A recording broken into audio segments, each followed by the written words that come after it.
থাক না, আমি তো করে নিতাম, তুমি করছো কেন?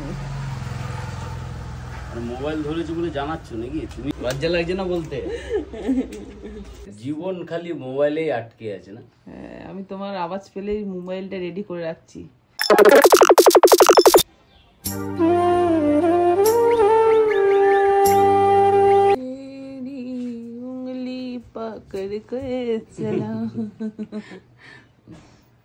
জীবন খালি মোবাইলেই আটকে আছে না? হ্যাঁ, আমি তোমার আওয়াজ পেলেই মোবাইলটা রেডি করে রাখছি, কারণ তোমাকে দিয়ে তো ভিউজ কামাচ্ছি, সবাই বলছে।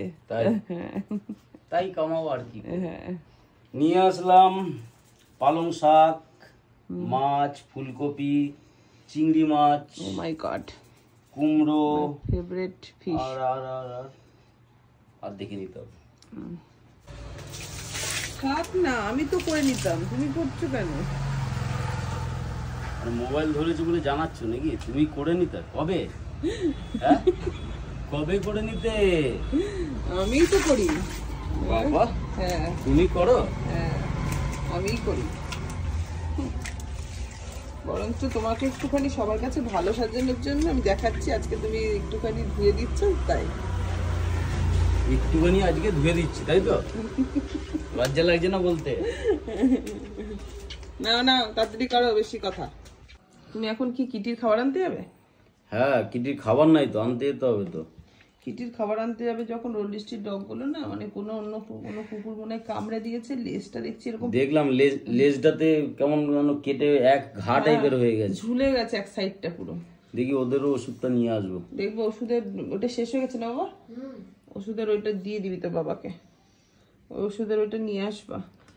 আর একটা কি না ভাবছিলাম, কিটির এসে কৃমির ওষুধ খাওয়াতে হবে না এর মধ্যে? না, ডাক্তার বলেছে 2 মাস পর, আর একটা ভ্যাকসিন বাকি আছে, ওটা মনে হয় এই মাসে আছে, লাস্ট উইকে এরকম কিছু ব্যাপার হবে মনে হয়, দেখতে হবে ডায়েরিটা। দেখি দেখি,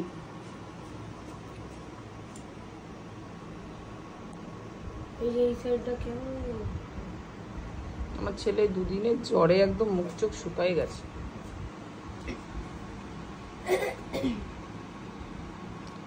কালোও লাগছে। কে ফোন করছে আবার আমার? ঠিক আছে, ঠিক আছে, কি বলবে? এই যে কি বলবো মানে, আমি তো করছি। আর বাবা, খালি কিছু বলার আছে কি? আমি কিছুই বলবো না, আমি শুধু তোমাদের একটু সাজগুলো তুলছি, তোমরা কত সাজতে পারো। ঠিক আছে, চশমা লাগিয়েছি বলে সাজা হয়ে গেল তো? ভালো। চ বাবা, চ তাড়াতাড়ি চ, এই জার্সি এটা নিয়ে নে, প্যান্টটা নিয়ে নে। কিটির খাবার আর ওদের ওষুধটা ফটো তুলে নাও।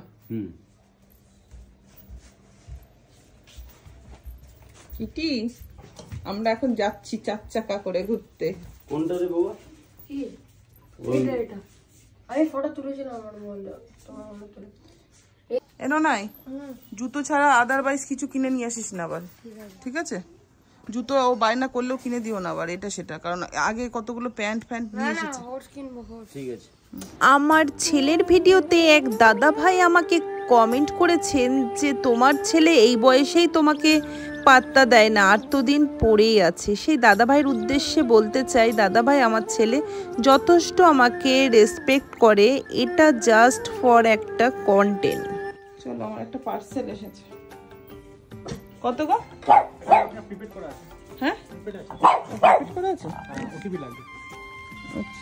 বলো। আমি না ছোটবেলা থেকেই শপিং করতে ভীষণ ভালোবাসি, সেটা বাজার হোক, শপিং মল হোক আর অনলাইন হোক।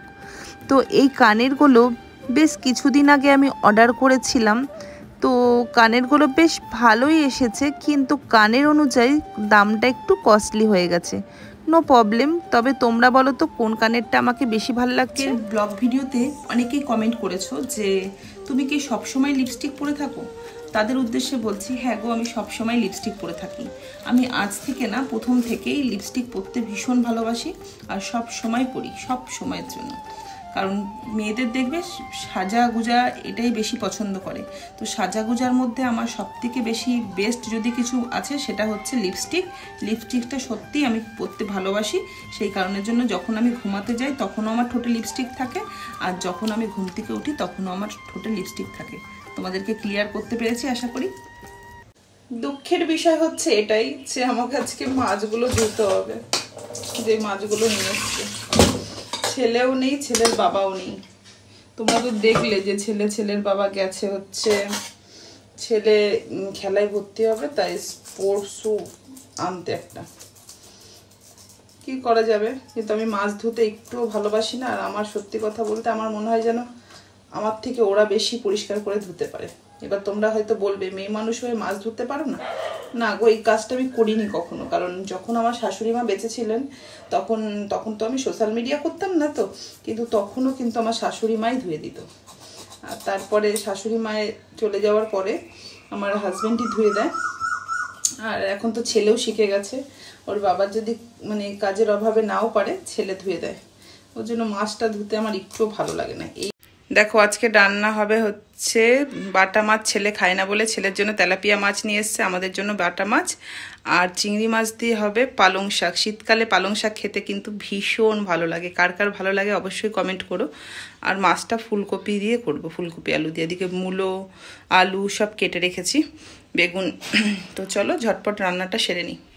12:30 বেজে গেছে, তোমাদের দাদাভাই এখনো আসেনি। মাছটা বসিয়ে দিলাম, মাছ ভেজে মাছের ঝোলটা করে নেবে।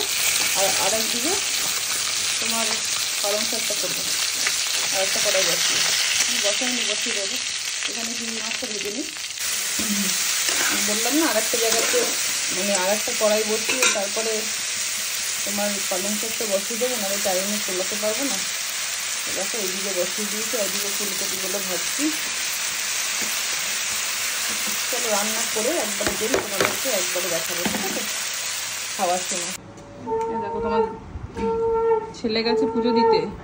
এদিকে দেখো আমার ফুলকপি আলু দিয়ে মাছের ঝোল হয়েছে, পালং শাক দিয়ে তোমার দাদা ভাই খেতে বসে গেছে।